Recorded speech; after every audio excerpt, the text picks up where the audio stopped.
Hey folks, it's Shane. Thanks for taking the time to watch this video.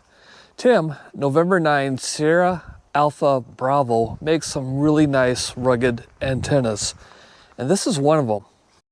This little guy right here is Tim's QRP offset dipole. As you can see, legs are different sizes. In this video, we're going to do a quick once over and I'm going to get set up for POTA. Stick around. You know you want to.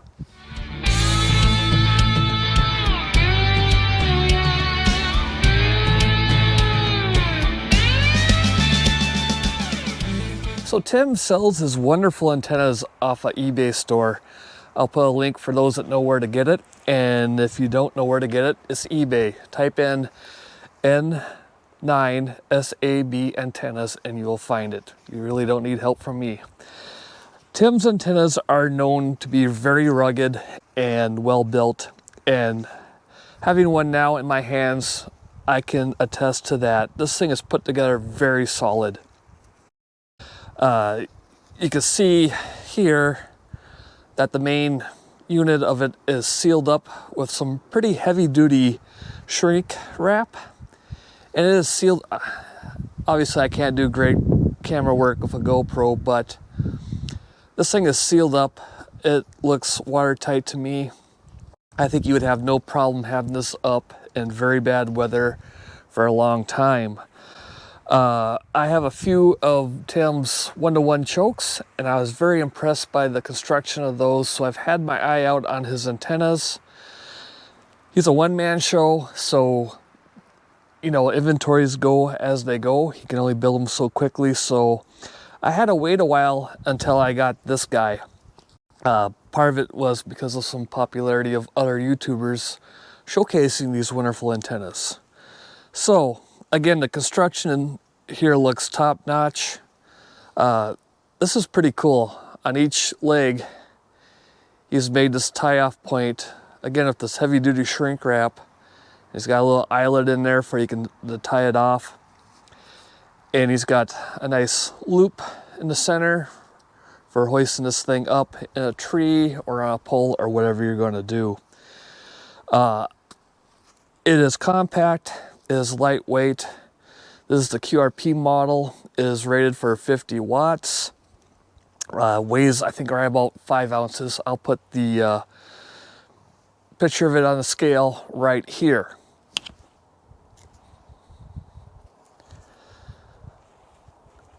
Also, it comes with some nice double-sided Velcro straps on the outside to keep everything neat and organized. And it all fits into this nice little pouch that comes with it. Let's get this thing set up for POTA and see how it works. All right, here's the antenna laying on the ground. You see here is the one-to-one choke that I was talking about before that Tim makes. BNC connector, both styles. So that way you can see, you can hook it right onto the antenna and you have the right fitting for standard coax after that. And I'll keep this little tab, as long as I don't lose it, on the kit when I'm getting it all set up. That way when I'm getting things set up before I have the coax hooked on, I won't get dirt or snow or whatever in there. I mentioned the antenna comes with the Velcro wraps on it, which is a very nice touch, but I'm going to do a little bit of an upgrade. I find this style here that you can get off of eBay or Amazon works pretty cool because, as you can see, it attaches to itself, so that way you don't misplace it or put it around anywhere. If I do this right, these two little strips of Velcro will always be on the antenna. And then at the end here, you'll see I just put on a S-clip, so that'll hook onto the mast that I use quite easily. Keep all this. Hopefully it'll all still fit into that pouch that it came with. If not, I got another pouch, but basically all this will be in one spot, all kitted up, ready to go. Next step will be to hoist this thing up and tie off some cordage. I like this thin Dyneema cordage. It's not the cheapest stuff, but it's super strong, super light, very small, and again, I got the high vis stuff Very bright colors so people see it. And it also will be reflective at night if you shine a light on it. On the ends, I'll tie off just two very cheap, inexpensive aluminum stakes. You will notice here that I've already wrapped a pretty good length of electrical tape on the end of it. Two reasons. That way I will know which is the long leg and which is the short leg when I take things out, because that might be critical depending on the space I'm setting it up in. And then it's also nice to have probably about 2 or 3 feet of electrical tape with me in the field in case I gotta make some emergency repairs. Okay, I got this thing rigged up now, and I'm glad I'm doing it in my backyard and didn't take it out onto a POTA field, because one thing I didn't anticipate, or think about I should say, is the amount of coax I'll need when I got this set up on my 12-meter spider beam pole. I got lashed to my clothesline here and going way up there. You can see that's where the one-to-one choke and everything is. So the amount of coax I typically bring out in the field would probably have me setting up right on the ground underneath the mast, which wouldn't be the end of the world, but point to have is I'll have to bring some more coax than I typically bring when using this in the field, which is no big deal at all. So I got it in a inverted V, short leg going off that way, long leg coming down heels. You can see I just simply did a couple overhand knots to tie off that Dyneema cordage to the eyelet, and then down to that aluminum tent stake. So very simple setup. This will take no time to set up in the field. It's quite a bit higher than my offset dipole that I use at home here on top of a flagpole mast with the KB9 VBR J-pole antenna for 2 meters and 70 sems. But back to the subject. This thing looks like it's set up pretty good. Got the wind and the rain right now, so it should work out pretty fine. If it gets too windy, I could always lower this thing down a little bit. But this is its maxed out height, which is up there pretty good. Got a bit of a bend to the pole, but nothing too major. Yeah, I think it's gonna work. I'll just leave it set up like this and see how it hangs for a little while.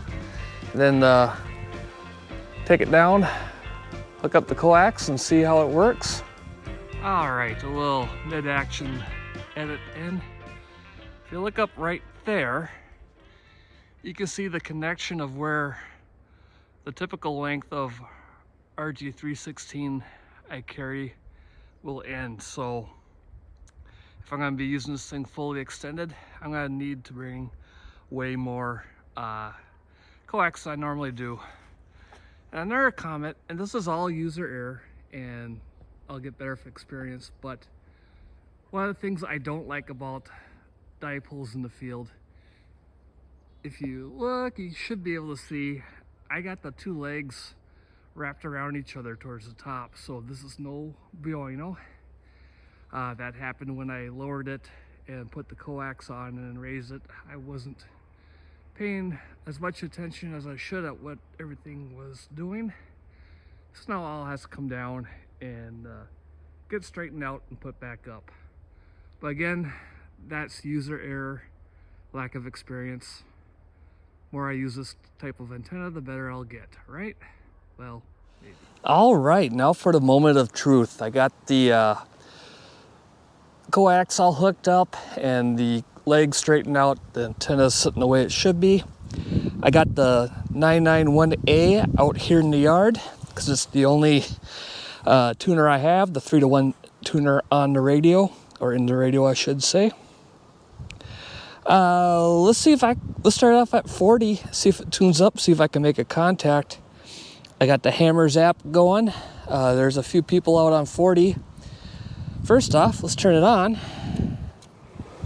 We're on 7.20, the tuning frequency.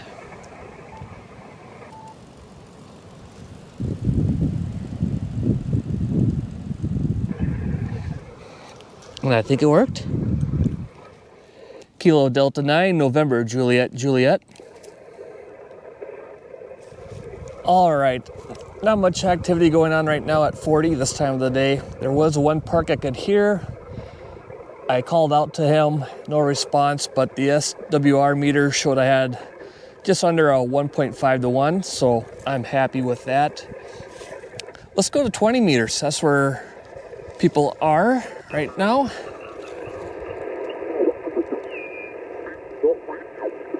Make sure I'm not on anybody and we'll tune up.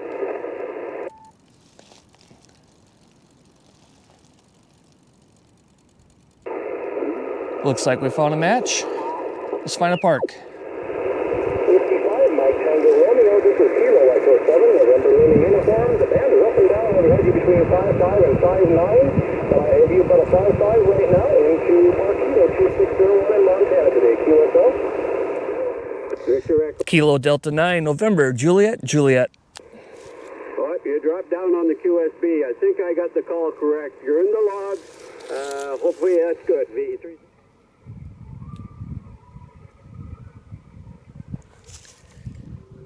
KD9 and JJ radio test. Test. Ooh, we got a good match there. KD9 and JJ clear. All right, now we're on my new favorite band of late, 15 meters, but I can't get the tune up right now. Could be user error, who knows, so we'll skip 15 meters for now and keep on going. Okay, now we're on 10 meters. Again, there isn't an active Parks on the Air station out there. The bands are pretty not good today, but that won't stop us from trying. It seems to have tuned up. Let's give it a go. KD9 and JJ radio test. Test. We got a pretty good match there. A little over 1.1, 1.2 to 1, I'd say. KD9 and JJ clear. So happy with that. Okay, we just got done doing our little test, took the antenna down, and check that out. Even after the mods, it still kind of fits in the pouch that came with it. Probably gonna have to upgrade to something a little better, or not better, a little bigger, but you can see I still have the one-to-one choke on there.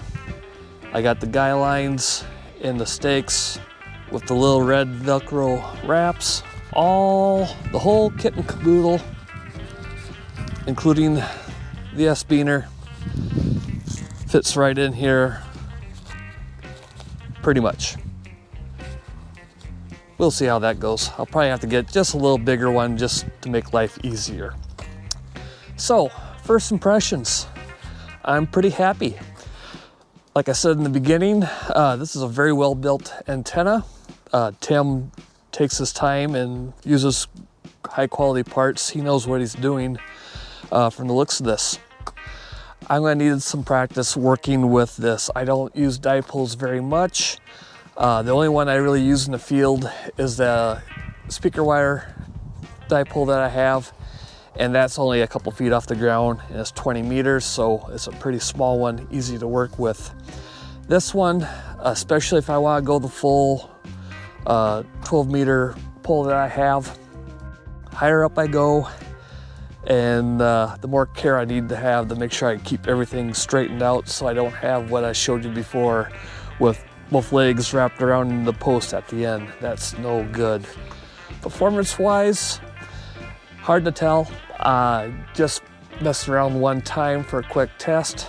I went from 40 meters to 20, 17, 15, 10, and 6. I skipped 30 because I don't do anything on that, and I didn't think about going on 12. Started off at 40, I had like about 1.5 to 1 match. I could not get 15 meters to tune up. 10 and 6 meters were almost a perfect match. Now that I think about it, I retuned on 20 and I got a pretty good match. So again, I just had the built-in 3-to-1 tuner on that 991A from Yaesu. If I had a Xiegu, like the G90, I bet this thing would just be unbelievably awesome with that tuner. So that kind of good segue into the uses of this antenna. It's a QRP, 50 watts or lower, and on Tim's website he has it for POTA, stealth use, emergency use, and those are where I see this thing working out quite well. Parks on the air, maybe summits on the air, MCOMs type stuff, a backup in case your main HF antenna gets blown over in the wind. This one's pretty quick to put up while you fix the main one. And the stealth antenna, I think this would be a good option for people living in an HOA where you got a couple trees in your backyard. You put this thing up in the high up in a tree and get some low vis guy lines off to 2 other trees, and nobody will ever see that thing, I bet. But hey, you do what you want to do when you want to do it. Just be safe. First time overview of this thing. So far I'm very happy, what you expect for somebody that has a new toy. We'll be using this a bit this summer and we'll see what I think of it later on. But right now, I'm pretty happy. Thanks for watching, and I'll catch you later. 73, folks.